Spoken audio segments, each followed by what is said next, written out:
로 기도드리옵나이다. 아멘. 하나님의 말씀은 요나서 1, 2장인데요. 1장의 말씀 우리 잠시 교도하도록 하겠습니다. 1286페이지 요나서 1장 1절에서 7절까지 우리 한 절씩 교도하시겠습니다.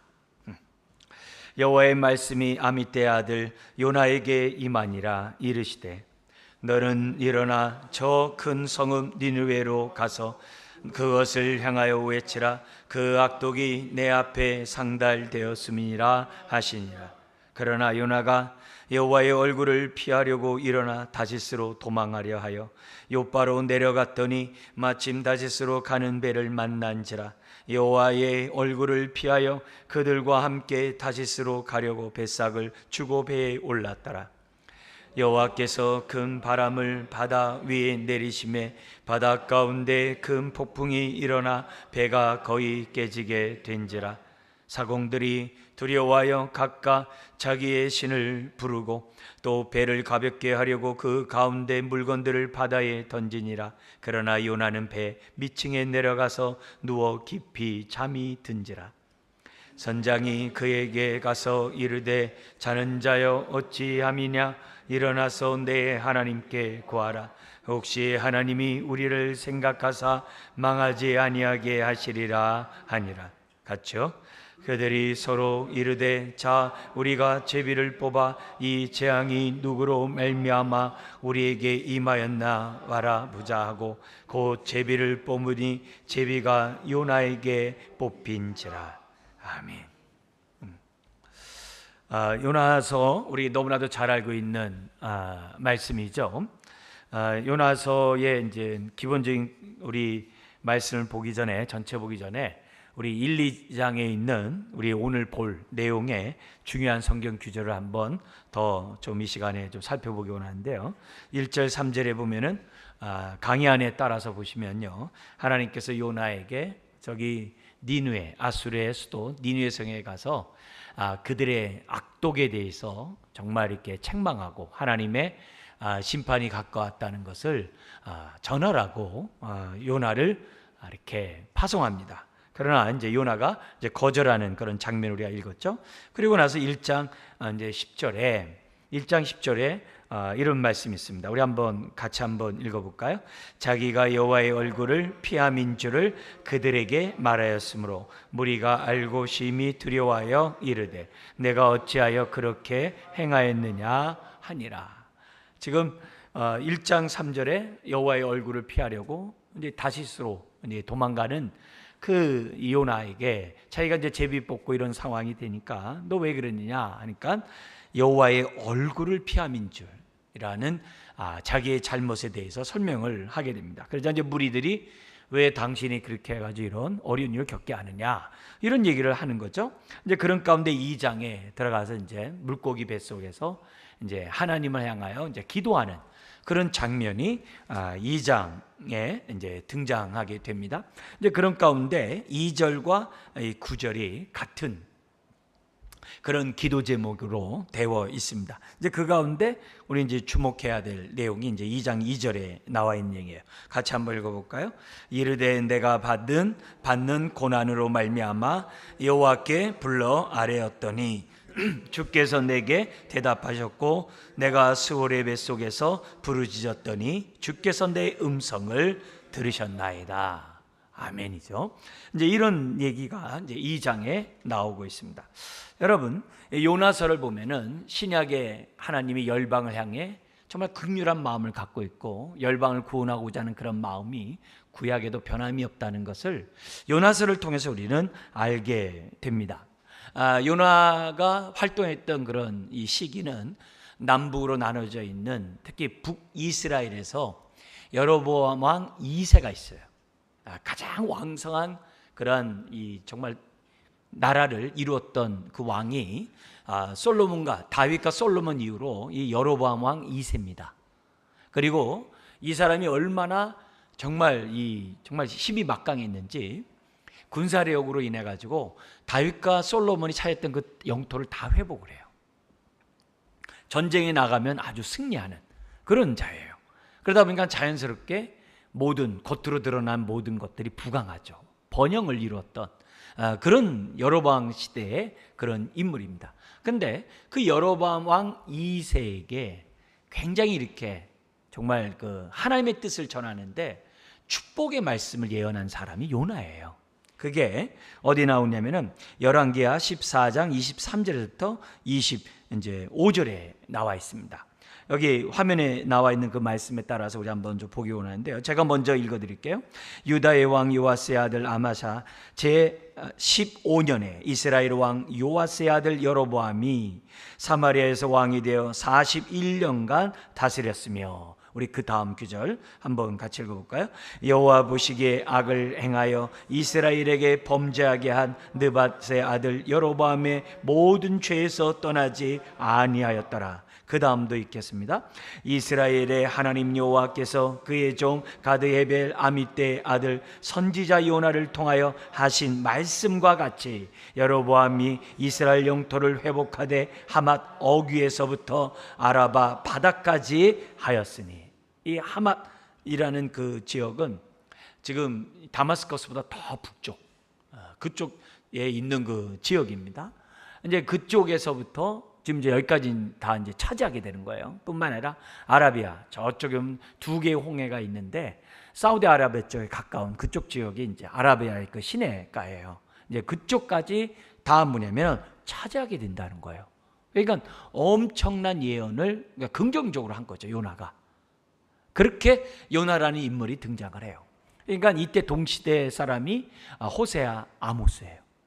호세아 아모스인데 연도를 보면은 호세아 아모스보다도 좀 앞섰을 때 활동했던 이 선지자가 요나예요. 그러니까 요나가 지금 뭐냐면 니느웨 성 아수르에 가서만 한 게 아니라 그 북이스라엘 안에서 여로보암 왕 2세에게 다윗과 솔로몬의 영광을 회복하게 될 것이다 라고 예언까지 했던 선지자가 요나예요. 근데 반면에 똑같은 왕에게 이 반대 예언을 한 사람이 있어요. 그게 아모스예요. 그 아모스 6장 12절부터 14절에 보면 여기 나와 있는 화면에 따라서 한번 읽어볼까요? 같이요. 말들이 어찌 바위 위에서 달리겠으며 소가 어찌 거기서 밭 갈겠느냐. 그런데 너희는 정의를 쓸개로 바꾸며 공의의 열매를 쓴쑥으로 바꾸며, 그 다음도요, 허무한 것을 기뻐하며 이르기를 우리는 우리의 힘으로 뿔들을 취하지 아니하였느냐 하는도다. 그 다음 구절을 제가 한번 읽어드릴게요. 만군의 하나님 여호와의 말씀이니라. 이스라엘 족속아, 내가 한 나라를 일으켜, 이게 아수르예요. 한 나라를 일으켜 너희를 치리니 그들이 하맛 어귀에서부터, 아까 요나는 차지한다고 그랬잖아요. 그러니까 이미 차지한 거예요. 그 다음에 뭐라요? 아라바 시내까지 너희를 뭐 한다고 그럽니까? 학대하리라 하셨느니라. 그러니까 요나의 예언에 따라서 다 차지했어요.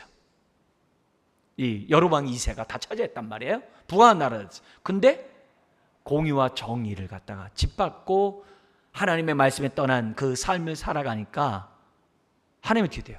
그 언약의 축복을 다 가져가는 거죠. 누굴 통해서? 아수를 통해서 다 빼앗아 가겠다고 예언한 사람이 아모스예요. 그러니까 동시대 상황 속에서 시대가 약간 차이가 있습니다만 요나와 아모스가 이렇게 다른 얘기를 했던 것을 이제 보게 됩니다. 그리고 무엇보다도 이 요나에 대해서 우리가 이제 이 역사적인 인물이라는 것을 우리가 알고 주목해야 되는 이유는 예수님이 요나를 빗대어서 하나님 말씀을 전했다는 거예요. 그게 마태복음 12장 40절에서 41절에 나와 있어요. 그래서 요나라는 이 인물이 역사적인 인물뿐만 아니라 예수님의 그런 십자가의 죽음과 연관해서 이 요나에 대해서 설명을 했고, 또 예수님이 전한 그 말씀을 듣는 그 청중들에게 정말 이렇게 정말 책망하기 위해서 요나 그 시대의 니느웨 사람들의 회개를 이렇게 연결해서 설명한 장면이 나옵니다. 여기 보면 제가 한번 읽어드릴게요. 마태복음 12장 40절에서 41절인데요. 요나가 밤낮 사흘 동안 큰 물고기 뱃속에 있었던 것 같이 인자도 밤낮 사흘 동안 땅속에 있으리라. 그러니까 이 하나의 그냥 소설같이 이렇게 만들어낸 허구의 그런 신화의 그런 얘기가 아니라는 거예요.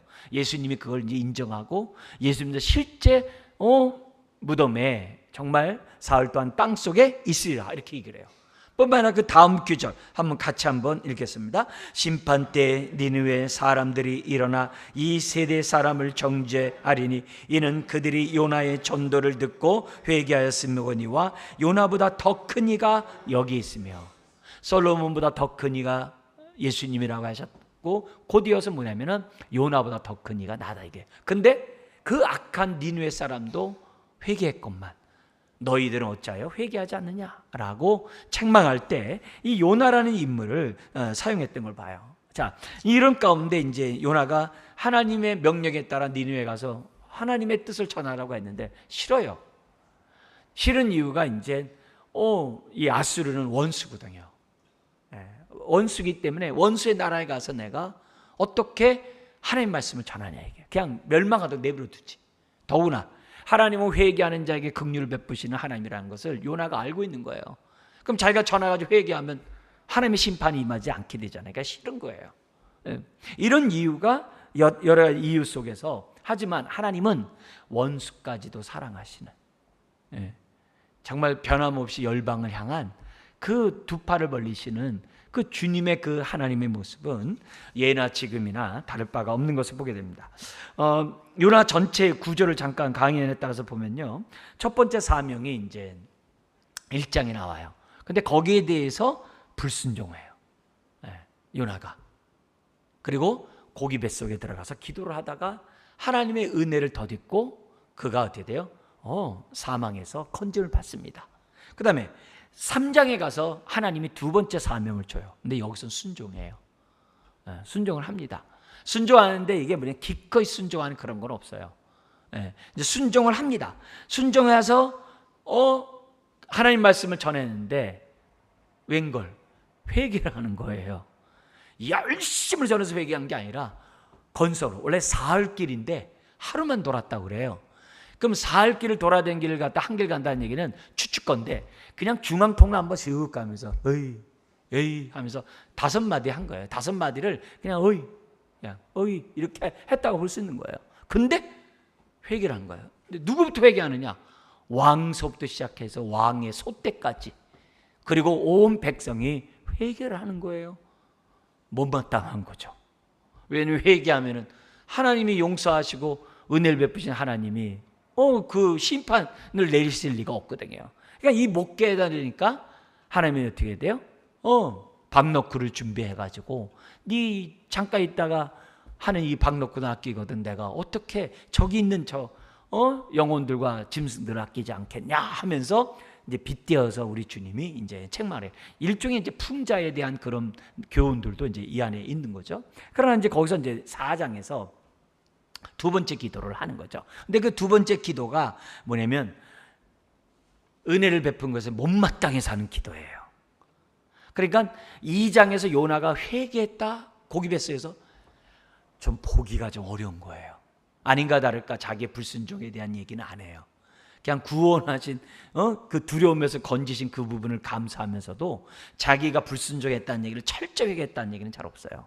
그러니까 그런 것들을 보면은 이 요나의 이런 완고함, 자기중심적인 이러한 모습이 지금 요나의 모습만이 아니라 현대를 살아가는, 예수님 당시에는 바리새인과 서기관들이죠. 이방인들에 대해서 전혀 관심이 없는 자기들만의 그러한 세계를 구성하듯이 오늘날 우리 이제 기독교인들이 우리들만의 그냥 하나의 신앙으로서 살아가고 있다고 한다면, 이것도 요나의 어떤 이런 죄악된 모습을 정말 이렇게 본받지 않았다라고 말할 수가 없는 거죠. 이런 자들에게 오늘 저와 여러분들에게 동일하게 깨닫게 하시는 거죠. 열방을 향한 그 정말 하나님의 사랑. 왜 우리를 제사장 나라로 부르셔서 왕 같은 제사장이 되겠는가? 열방을 주께로 인도하는 제사장이 되라는 거거든요. 그죠?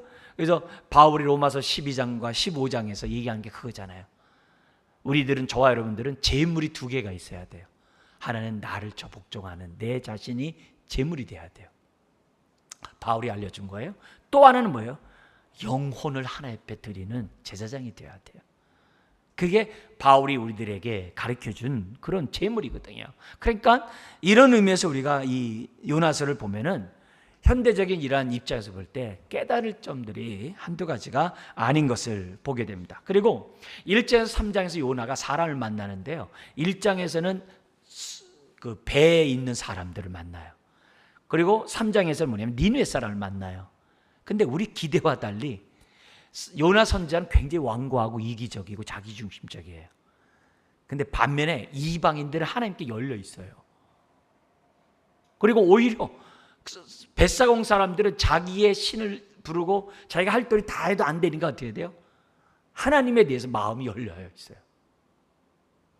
심지어 아수르 사람도 어떻게 돼요? 그렇게 완고한 그런 나라임에도 불구하고, 악을 행하는 사람임에도 불구하고 반대로 오히려 뭐예요? 요나보다 마음을 열고 하나님 앞에 엎드리는 사람으로 이렇게 대조되는 모습이 달라요. 2장과 4장의 요나의 기도가 있는데 2장과 4장의 기도의 내용도 다르고, 그러나 속마음을 보면 같죠. 2장에서 살기 위해서 부르짖은 거고 4장에서 은혜 베푼 것에 못마땅해서 기도한 거고, 이 내용은, 그러니까 그 마음은 이제 같은 이런 모습들을 갖게 돼요. 그러니까 이런 것들을 보면은 우리들의 모습 속에서도 이런 어리석음이 정말 우리들에게 나도 모르는 사이 교만함 속에 있다는 사실들을 우리들이 이제 생각해보는 이런 시간이 되었으면 좋겠습니다. 자, 이런 흐름 속에서 1장과 2장의 내용을 좀 더 자세히 보도록 하겠습니다. 1장의 이제 주된 얘기는 여호와의 얼굴을 피하여 도망가는 요나를 찾아가시는 하나님의 모습이 1장에서 주류를 이루는 것을 보게 됩니다. 1절에서 또 3절에 가서 외치라는 이 명령에 요나는 어떻게 했느냐? 여러분도 잘 알다시피 어떻게 해야 돼요? 도망가라는 거죠. 도망가 버리는 거죠. 도망가 버리는 그런 모습을 이제 보게 됩니다. 그러니까 여기서 이제 그러면서 우리 하나님께서 이런 얘기를 해요. 2절에 너는 일어나 저 큰 성읍 니느웨로 가서 그것을 향하여 외치라. 그 악독이 누구 앞에서 상달됐다고 그래요? 내 앞에 상달되었다고 그래요. 여러분, 우리 하나님은 믿는 사람들만 이렇게 감찰하시는 분이 아니라 열방을 감찰하시는 분이에요. 믿지 않는 사람들도 다 감찰하세요. 우리들의 죄만이 하나님 앞에 드러나는 게 아니라 이방인의 죄도 다 뭐예요? 드러나요. 하나님이 다 보세요. 그리고 죄의 삭은 사망이기 때문에 죄에 대한 대가는 반드시 있다는 것을 이제 보게 됩니다. 근데 감찰하시는 이유가 뭘까요? 우리는 이렇게 감찰하고 그러면 멸망시키려고 이렇게 생각을 갖기가 쉬워요. 그렇게 하기 쉬워요. 여러분, 애당초 우리는 멸망받을 수밖에 없는 인생이라는 걸 염두에 두셔야 돼요. 우리는 그냥 내리막길로 갈 수밖에 없는 인생이라는 거예요. 저와 여러분들은 그렇게 돼 있어요. 곧 폭포 밑에 떨어질 인생이라는 거예요. 근데 거기서 우리가 어떻게 돼요? 건짐을 받은 거예요. 모세란 이름 자체가 건짐 받듯이 사실 저와 여러분도 건짐 받은 거거든요. 마태복음 1장에 얘기하잖아요. 건짐을 받은 거예요. 예수님이 이 땅에 오신 목적이 뭐냐? 건지려고. 그래서 요한복음 3장 16절 17절 여러분 잘 아시잖아요. 요한복음 3장 16절은 하나님이 세상을 이처럼 사랑하사는 것 너무 잘 알잖아요. 근데 17절의 말씀을 간과하곤 해요. 17절 말씀을 제가 읽어드린다면, 하나님이 그 아들을 세상에 보내신 것은 세상을 심판하려 하심이 아니요. 그로 말미암아 세상이 구원을 받게 하려 하심이라. 하나님이 예수님이 이 땅에 보낸 본심이에요. 그러니까 하나님이 세상을 향해 갖고 있는 본심이 뭐예요? 세상을 멸망이 아니라 구원하려 하시는 분이라는 거예요. 멸망할 수밖에 없는 그 인생을 건지기 위해서 우리 하나님께서 독생자를 보내셨다는 거죠. 요나를 보낸 이유도 뭐예요? 그들의 죄악이 상달되었는데, 왜요? 심판하려고. 보내지 않아도 심판받아 멸망해요. 심판받을 그 영혼을 긍휼히 여기셔서 요나를 보내신 거죠. 이런 하나님의 마음을 저와 여러분들이 읽으셔야 돼요. 그래서 불신자를 바라볼 때 우리들의 눈은 항상 긍휼함으로 봐야 돼요. $10,000 탕감받은 저와 여러분들은 100데나리온의 죄인들을 볼 때 긍휼히 여기는 마음으로 항상 보셔야 돼요. 에이, 뭐 멸망받을 자, 그렇게 하면 안 돼요. 누구의 자식, 그런 식으로 보면 안 돼요. 그런 자를 우리를 통해 건지려고 요나를 보내듯 먼저 우리 집안에서 내가 예수 믿은 거죠. 건지라고. 그리고 다른 사람, 내 아는 사람을 건지라고 날 먼저 구원하신 그런 하나님을 우리들이 생각해야 하는 거예요. 그런데 3절에 이런 하나님의 마음과 상관없이 도망가요. 여호와의 낯을 피할 수 없음에도 불구하고 도망가요. 말도 안 되는 행동을 하죠. 이 요나서 4장 2절에 보면은 니느웨가 멸망하기로 원했거든요. 그러니까 하나님의 선지자지만 하나님의 본심을 모르는 거죠. 예. 여로보암 왕 2세에게 축복을 하지만 결국 하나님의 마음을 모르고 축복하는 이렇게 그런 사람이었던 것을 보게 돼요. 그러니까 이 요나는 자기 나름대로 하나님을 생각하지만은 자기 이해의 한계를 뛰어넘은 하나님을 이해할 수가 없었어요. 어떻게 원수를 사랑하고 어떻게 앞으로 북이스라엘 멸망시킬 아수르를 구원하려고 하나님이 하시는가? 그걸 모르는 거죠. 정말 오히려 니느웨에 가서 복음을 전함으로 인해 가지고 북이스라엘이 아수르에 멸망할 때 그때 있잖아요. 남은 자들이 있어요. 포로로 끌려가는데 싹 쓸어갔어요. 근데요, 그곳에 막 짐승이 나와서 사람을 막 하고 막 이러니까 청원해가지고 뭐냐면 신앙 좋은 제사장을 다시 북이스라엘에 보내가지고 하나님 법대로 하나님을 잘 섬기도록 하게 하자는 이런 얘기까지 해요. 그리고 그들로 하여금 어떻게 돼요? 미리 하나님이 어떻게 돼요? 멸망해서 바벨론처럼 포로로 끌려온 자들을 저렇게 보호하고 인도하고자 하는 하나님의 선한 뜻도 있는 거거든요. 오히려 북이스라엘의 죄를 심판하기 위해서 심판의 도구로 사용했을 뿐인 거죠. 그런 것들을 우리가 생각해 본다면 요나는 이 하나님의 이런 마음들을 헤아리지 못하는 이런 요나의 모습으로 나타나게 됩니다. 여러분, 여러분의 원수가 하나님이 구원받게 원하신다는 거 이해가 되냐 이거죠. 이것 때문에 우리 기독교인들이 일본에 대해서 많이 깨졌다고 그래요.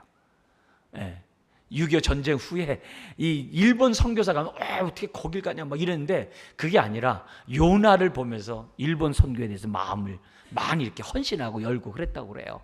그러니까 이와 어쨌든 간에 우리들의 마음 속에서 정말 이런 마음, 어떻게 원수가 하나님의 구원을 받을 수 있는가? 어떻게 하나님을 믿을 수 있는가? 하나님은 그들을 사랑한다는 거죠.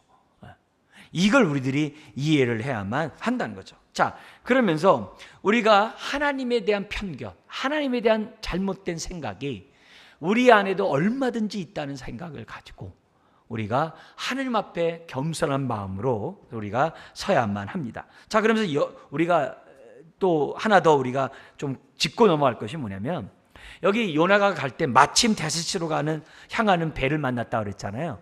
우리가 하나님의 인도를 받을 때 조심해야 될 가운데 이 한 예예요. 한 예. 한 예가 뭐예요? 환경이 나를 인도했다는 얘기. 굉장히 조심해야 돼요. 환경이 마침 열렸다. 근데 그 환경이 요나 같은 생각을 가질 때도 환경이 맞아떨어질 수 있다는 거예요. 그래서 우리가 하나님의 인도를 받는 데서 무엇보다 중요한 것은 지각을 사용함으로 연단을 받아 하나님의 선악을 분별하는 저와 여러분들이 되어야 돼요. 그걸 우리들이 잊어서는 안 돼요. 그리고 하나님의 십자가의 사랑을 깨달은 만큼 분별력이 커진다는 것을 놓치면 안 돼요. 그런데 인도를 잘못 받을 때 많은 케이스 중에 하나가 요나예요. 환경이 마치 쫙 열렸더라. 이거는 여러분, 하나님의 뜻에 불순종하는 자에게는 사단이 맞장구를 칩니다. 항상. 그리고 또 인도에 잘못된 것도 또 뭐 있어요? 듣고 싶은 말을 듣고자 할 때 10명 중에 9명 안 된다 그러는데 누가 하나 얘기를 해요. 월컨이 이게 주의 뜻이라고 생각하는 거. 이것도 굉장히 조심해야 될 요소 중에 하나거든요. 그러니까 이런 의미에서 볼 때 우리가 환경을 우선으로 보는 태도는 이건 따라오고 지엽적인 거예요. 환경이 안 열린다고 주의 뜻이 아닌 게 어디 있겠어요. 홍해 바다를 가르시는데요. 하나님이 여리고성 무너뜨리게 하는데 한 번도 안 가본 그 길을 개척하게 하시는데 그걸 어떻게 알겠어요? 우리가 하나님의 인도를 받는 데 있어서 너무 환경을 따라가지 않도록 해야 돼요. 하나님의 인도를 받으면 가시밭에 백합화. 은혜를 주시는 분이세요. 시띵 골짜기에 생수의 강이 흐르게 하시는 분이지 우리가 다 좋은 그러면 요나같이 풍랑을 만나요. 이걸 우리들이 인도를 받는 데서 우리가 조심해야 될 내용입니다. 자, 그리고 나서 4절부터 16절에 보면 요나를 이 하나님이 다루시는데요, 이 다루시는 이런 모습에서 요나와 그 배에 탄 무리들의 반응이 달라요.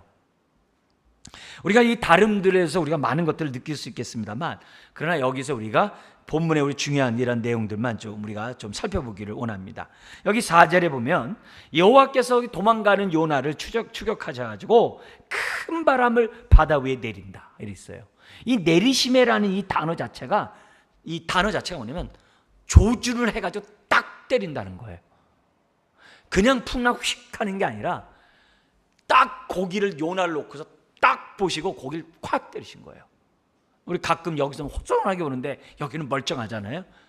그런 것처럼 하나님이 요나 탄 배를 갖다가 완전히 이렇게 조준해가지고 하나님이 내리치셨다 이 말이에요. 그냥 한 게 아니에요. 이게 딱 내리치신 그 모습이에요. 그러니까 사공들의 입장에서는요, 이런 날씨는 항해하기 좋지, 이렇게 다 생각하고 떠났겠죠. 이거 풍랑 만날 건데 그렇게는 안 떠나거든요. 자기네들 볼 때 뭐예요? 충분히 항해를 할 만하니까 그들은 떠난 거거든요. 근데 뭐예요? 딱 큰 풍랑을 만나게 하신 거죠. 그러니까 어떻게 돼요?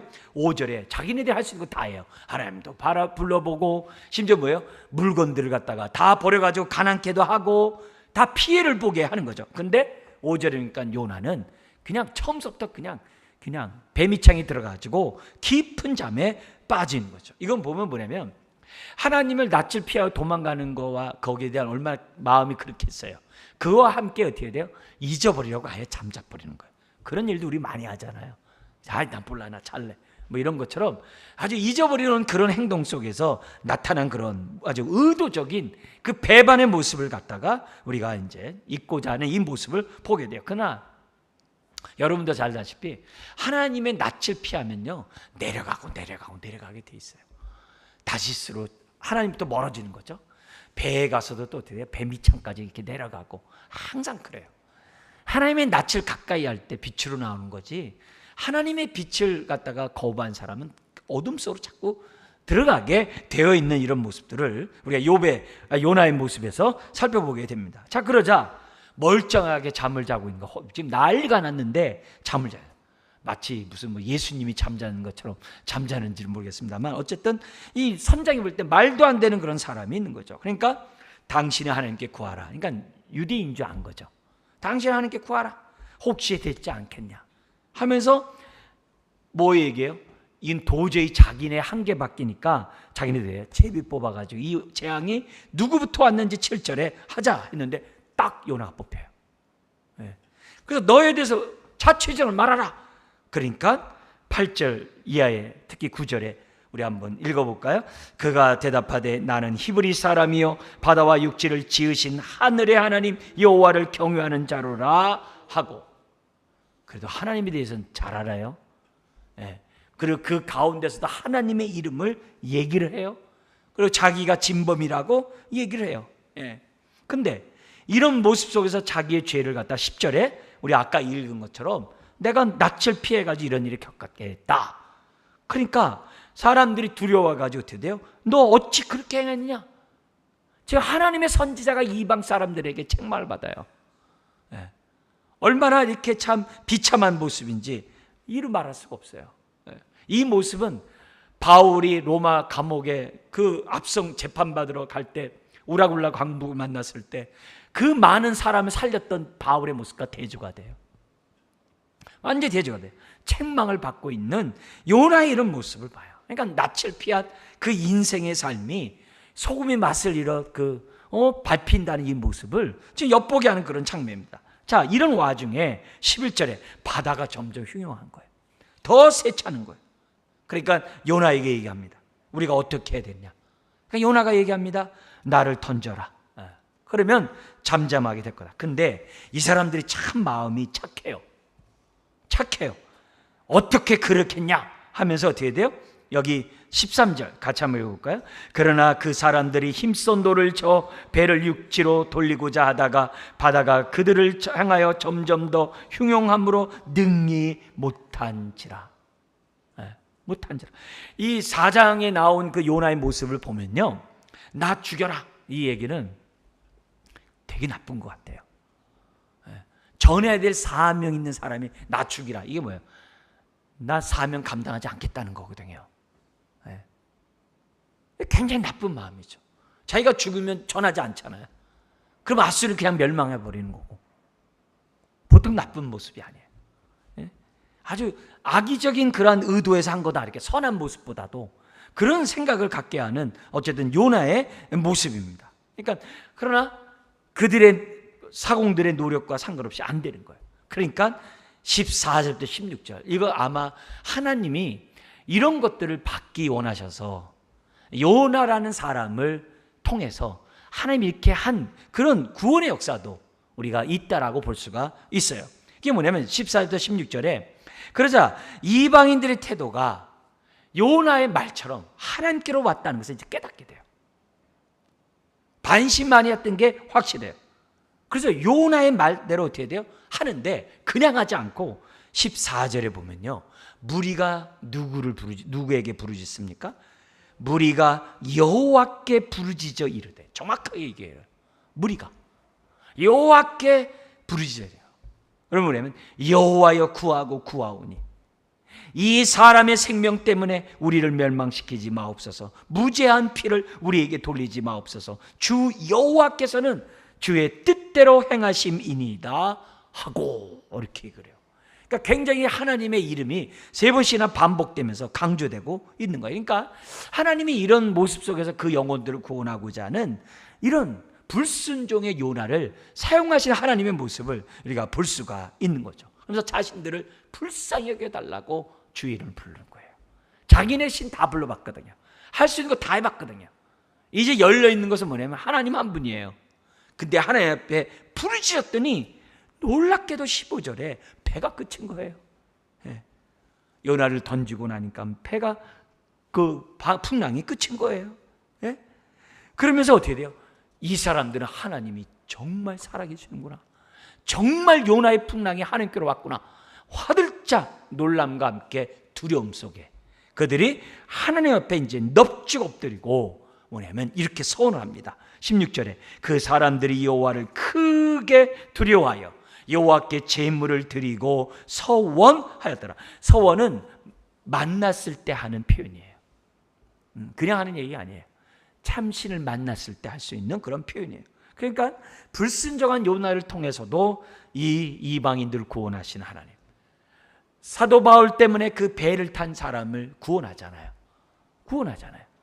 그런 모습들을 우리가 살펴보면서 참 하나님 예기치 않은 방법으로도 구원하시는구나, 이런 것들을 저와 여러분들이 얼마든지 열린 마음으로 생각해 볼 수 있습니다. 중요한 것은 오늘 우리 제목에 있는 것처럼 하나님은 한 번 사명을 주시면 그가 거절해도, 심지어 요나같이 불순종해도 하나님 반드시 그를 꺾으셔서 하나님의 뜻을 이루시는 도구로 사용하시는 그런 하나님의 모습을 우리들이 엿볼 수가 있어요. 그러니까 한번 저와 여러분들이 구원을 받았다고 한다면 하나님의 구원에는 사명이 포함되어 있잖아요. 사명 없는 구원이 없어요. 만약에 구원이 목적이라 한다면 죽을 때 믿게 하죠. 사명이 있기 때문에 구원한 거예요. 그래서 하나님의 구원에는 반드시 사명이 있어요. 그 사명을 이루는 데 있어서 하나님은 어떻게 돼요? 저와 여러분들을 꺾으시고, 저와 여러분들을 다루시고, 저와 여러분들을 어떻게 돼요? 하나님의 마음을 품는 그런 모습으로 바꿔가시는 가운데 하나님 뜻을 이루신다는 거예요. 때로는 불순종하는 저와 여러분들을 사용해서라도 하나님의 뜻을 이루어 가시는 그런 하나님인 것을 보게 돼요. 그리고 요나는 이 모든 것이 자기의 잘못이라는 것을 깨달음으로 하나님에 대한 더욱더 어떻게 돼요? 그 임재를 경험하게 되는 거죠. 비록 요나가 이기적이고 나 죽여다오 뭐 이런, 도망가고 나 죽여달라, 왜 저들을 살려줍니까? 뭐 이런 요나라 할지라도 하나님 어떻게 돼요? 사명을 맡긴 자에게는 하나님이 그를 통하여 역사하신다는 거. 그래서 우리들이 이 땅에 살아가면서 제일 비참한 사람이 누구냐? 살았다 하나 죽은 자예요. 뭐예요? 사명 없이 살아가는 사람이, 사명 없이 살아가는 성도가 제일 불쌍한 거예요.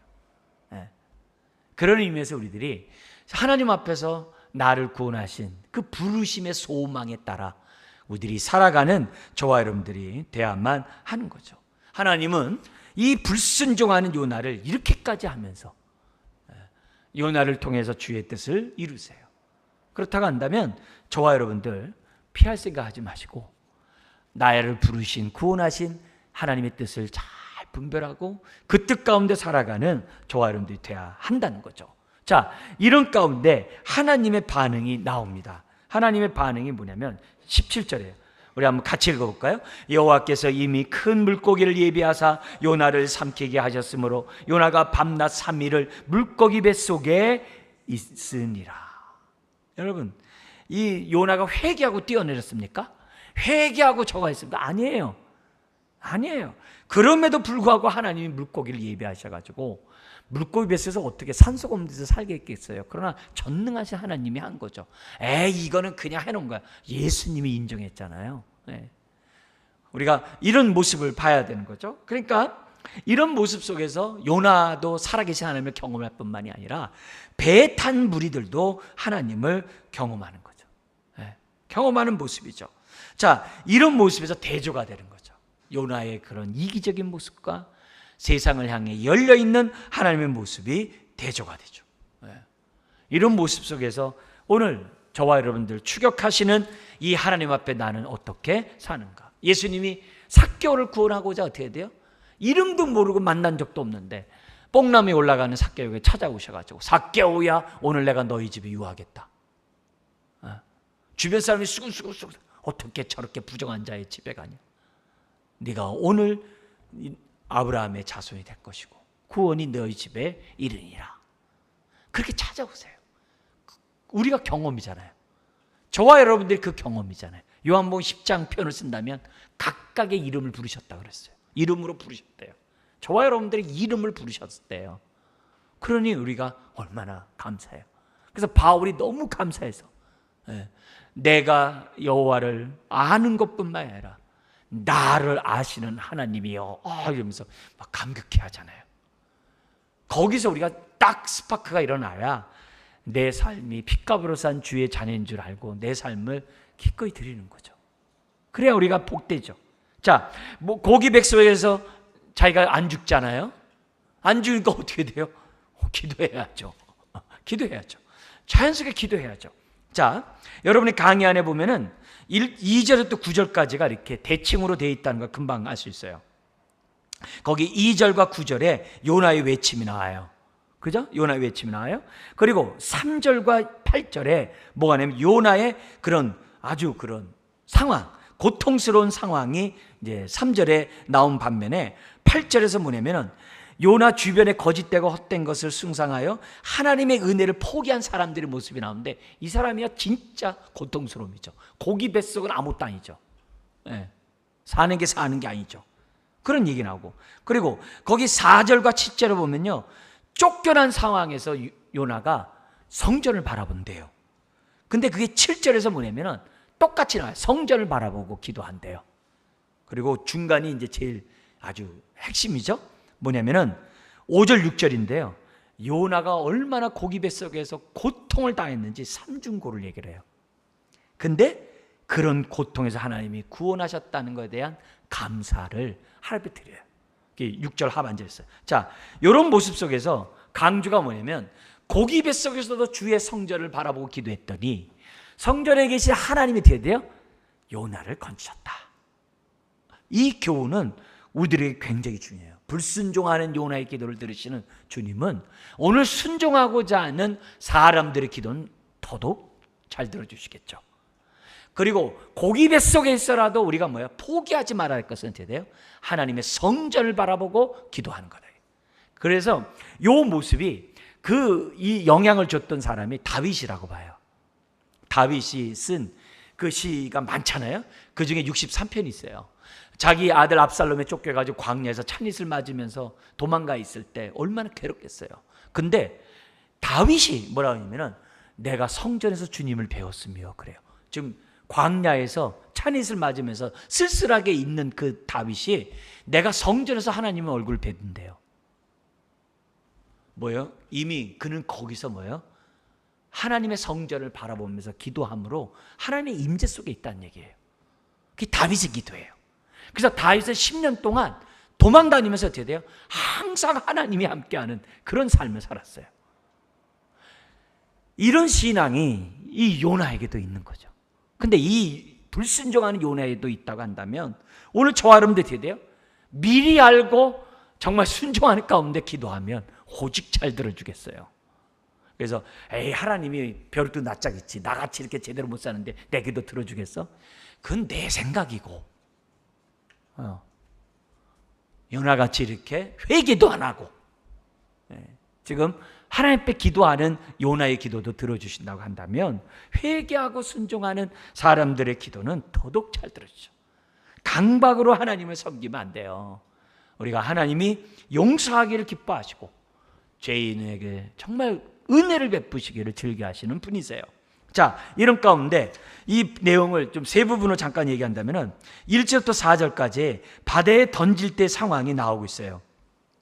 바다에 들어가서 1절에 1, 2절에 뭐냐면 하나님께 뭐예요? 부르짖었다고. 특히 2절 같이 읽어볼까요? 이르되 내가 받는 고난으로 말미암아 여호와께 불러 아뢰었더니 주께서 내게 대답하셨고 내가 스올의 뱃속에서 부르짖었더니 주께서 내 음성을 들으셨나이다. 아멘이죠?